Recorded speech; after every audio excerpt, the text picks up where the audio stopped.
Recall earlier in the course we derived the basic formula for an area triangle to be 1/2 base times height. Also remember we're using the letter K for area because we're using letter A, capital A, for the measure of an angle and lowercase a for the measure of one of the sides of an angle. And of course you can click on this link right here to take you back to the page from the previous video where we derived the formula for an area of a triangle. Today we're going to derive an alternative formula for the area of a triangle. Okay? And it's basically just a variation on this same one. So, if we want to find the area of a triangle, again, we want to look at the base. So this is the base here,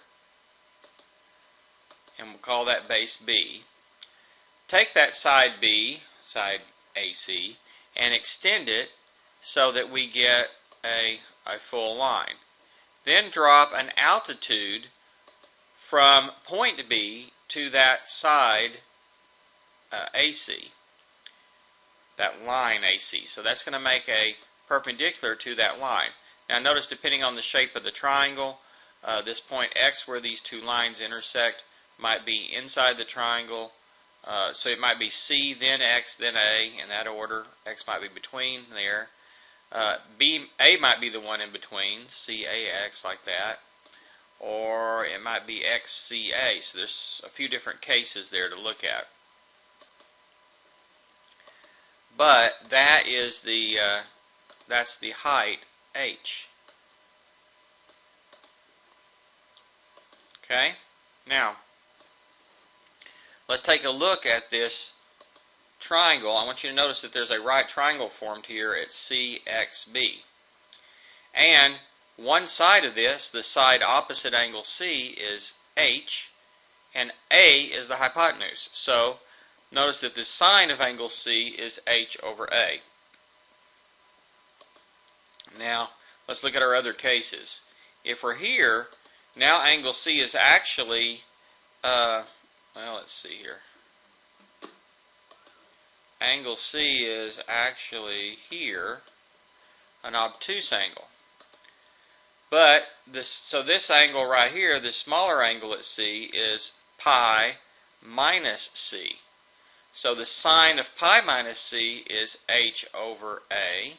Again, H is there, A is the hypotenuse, H is the leg, A is the hypotenuse. So H over A is sine of this pi minus C. But remember that the sine of C and the sine of pi minus C, these supplementary angles, they have the same sign. So sine of C equals sine of pi minus C. So once again, sine of C is H over A. Let's go ahead and look at the last case.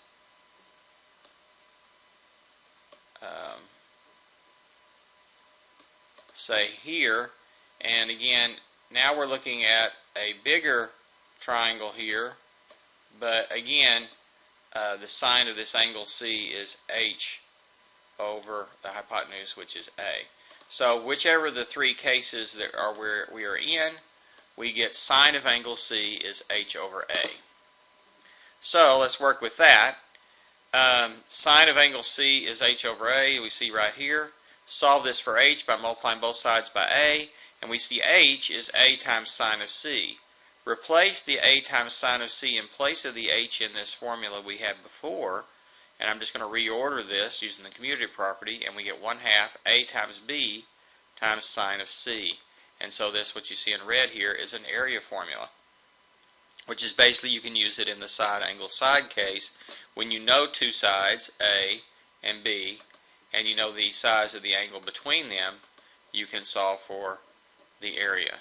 And so that's useful once you've solved the sides and the angles, specifically once you know A, B, and C, you can use this formula to solve for the area.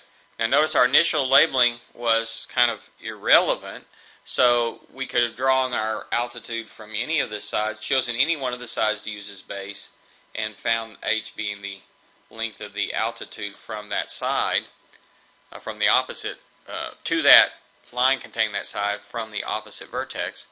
And we get the formula as K is 1/2 AB sine C, but it could also be K equals 1/2 AC sine B, K equals 1/2 BC sine of A. All of these, no matter what the triangle is, all of these will turn out to be the same K value, and they are all the area. Notice that there's the product of the length of two sides times the sine of the angle between those two sides.